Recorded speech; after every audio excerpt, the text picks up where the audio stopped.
மாவட்டம் காரமடை எத்தப்ப நகர் அடுத்த அம்பேத்கர் நகர் பகுதியில் வசிக்கும் பொதுமக்கள் சுமார் 49 பேருக்கு அரசால் வழங்கப்படும் இலவச வீட்டு மனை பட்டாக்களை வழங்க உத்தரவிட்ட சென்னை உயர்நீதிமன்றம்.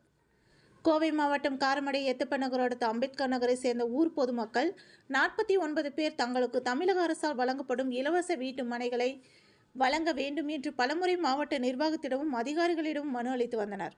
ஆனால் அதிகாரிகளும் மாவட்ட நிர்வாகமும் இம்மக்களுக்கு இலவச வீட்டு மனை பட்டா வழங்கும் காலம் தாழ்த்தி வந்த நிலையில் இது குறித்து சென்னை உயர்நீதிமன்றத்தில் பாதிக்கப்பட்ட பொதுமக்கள் மனு தாக்கல் செய்தனர். இந்த மனுவை விசாரித்த நீதிபதி ஆசாத் தலைமையிலான அமர்வு இம்மக்களுக்கு உடனடியாக வீட்டுமனை பட்டாக்களை வழங்க உத்தரவிட்டது. இந்த உத்தரவை தொடர்ந்து இம்மக்களுக்கு வீட்டுமனை பட்டா வழங்கும் சம்பந்தமாக பட்ட ஆதி திராவிடர் மற்றும் பழங்குடியினர் நலத்துறை அதிகாரிகளும் நீதிமன்ற தீர்ப்பின் நகல் காப்பிகளை வழங்கினர்.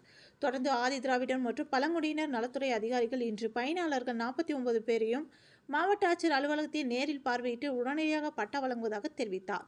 மேலும் இது குறித்து செய்தியாளர்களிடம் பேசிய அப்பகுதியை சேர்ந்த பயனாளி அன்னபூர்ணி கூறுகையில், கடந்த 4 ஆண்டுகளுக்கு முன் எங்களுக்கு காரமடை பகுதியில் ஆதி திராவிடர் மற்றும் பழங்குடியினர் நலத்துறை சார்பாக நிலம் ஒதுக்கீடு செய்து தரப்பட்டது. இதனைத் தொடர்ந்து அந்த பகுதிகளில் வீடுகள் கட்டி வசித்து வருகின்றோம். ஆனால் தற்போது வரை வீட்டுமனை பட்டா கிடைக்காமல் பெரும் அவதியடைந்து வருகின்றோம். தற்போது நீதிமன்றத்தை நாடி பட்டா கிடைக்க வழிவகை செய்துள்ளோம். விரைவில் அதிகாரிகள் பட்டா தருவதாக தெரிவித்துள்ளனர். இது எங்களுக்கு மகிழ்ச்சி அளிப்பதாக தெரிவித்தார். இந்த செய்தியாளர் சந்திப்பின் பொழுது அப்பகுதியை சேர்ந்த பொதுமக்கள் உஷா, பூர்ணிமா, சுமித்ரா, இந்திராணி, புஷ்பலதா, பிரியா உள்ளிட்டோர் பலர் கலந்து கொண்டனர் என்பது குறிப்பிடத்தக்கது. வணக்கம், என் பேர் அன்னபூரணி. நாங்கள் கோயம்புத்தூர் மாவட்டம் மேட்டுப்பாளையம் தாலுகா காரமடை கிராமம் எத்தப்ப நகர் பக்கத்தில் அம்பேத்கர் நகரில் ஆதிதிராவிடர் நலத்துறைக்கு சொந்தமான இடத்துல 3.5 வருஷமாக குடியிருந்துட்டு இருக்கோம். நாங்கள் பட்டா கேட்டு நிறைய டைம் இங்கே கலெக்டர் ஆஃபீஸில் மனுக்கள் கொடுத்துருக்கோம். அவங்க அதுக்கான கரெக்டான ரெஸ்பான்ஸ் கொடுக்கல. இப்போ நாங்கள் ஹைகோர்ட்டில் பெட்டிஷன் போட்டு இப்போ ஜட்ஜ்மெண்ட் காப்பி எங்களுக்கு 10/1/2025 எங்களுக்கு சாதகமாக தீர்ப்பாயிருக்கு.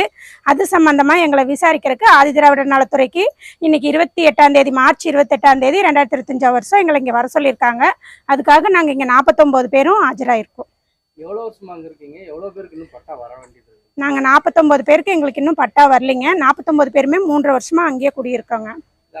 மேற்படி எல்லா வசதிகளும் வந்துருச்சுங்களா? தண்ணி வசதி, கரண்ட் வசதி அதெல்லாம் ரொம்ப குறையா இருந்துச்சு, அதெல்லாம் வந்துருச்சுங்களா? இல்லைங்க, எங்களுக்கு போர் போட்டு புழங்குற தண்ணி மட்டும்தான் கொடுத்துருக்காங்க. எங்களுக்கு இன்னும் குடிதண்ணீர் வசதி இன்னும் கிடைக்கலைங்க. ஸ்ட்ரீட் லைட் எல்லாருக்கும் போட்டு கொடுத்துருக்காங்க. பட்டா வாங்காதனால வீட்டு லைனுக்கு இன்னும் நாங்கள் ஏற்பாடு பண்ணிக்கலைங்க.